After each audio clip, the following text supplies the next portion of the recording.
চাঁদের পৃষ্ঠে এমন কিছু দেখা গেছে যা দেখে অনেক মানুষ অবাক হয়ে যায়।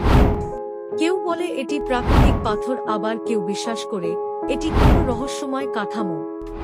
কিন্তু সত্যটা কি? চাঁদে পাওয়া রহস্যময় কাঠামো। বহু বছর ধরে চাঁদের ছবি নিয়ে নানা রহস্যের আলোচনা চলছে। মহাকাশযান ও টেলিস্কোপে তোলা কিছু ছবিতে অদ্ভুত আকৃতির বস্তু দেখা গেছে। কিছু দেখতে টাওয়ারের মতো, কিছু দেখতে দেয়ালের মতো, আর কিছু দেখতে বিশাল ভবনের মতো। এসব ছবি প্রকাশ হওয়ার পর শুরু হয় তর্ক।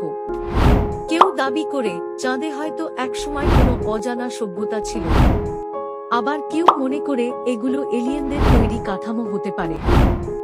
সবচেয়ে রহস্যময় বিষয় হলো, কিছু ছবি এত অদ্ভুত যে প্রথম দেখায় সত্যিই কৃত্রিম বলে মনে হয়, কিন্তু বিজ্ঞানীদের ব্যাখ্যা ভিন্ন। তাদের মতে আলোছায়ার কারণে অনেক সময় সাধারণ পাথরও অদ্ভুত আকারের মনে হতে পারে। একে বলা হয় অপটিক্যাল ইলিউশন।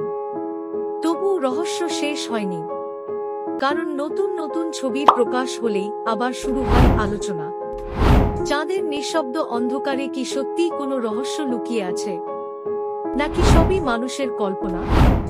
এই প্রশ্নের উত্তর আজও পুরোপুরি মেলেনি।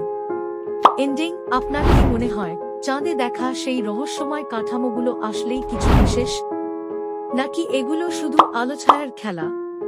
কমেন্টে জানান। আর এমন রহস্যময় ভিডিও পেতে সাবস্ক্রাইব করে পাশে থাকুন।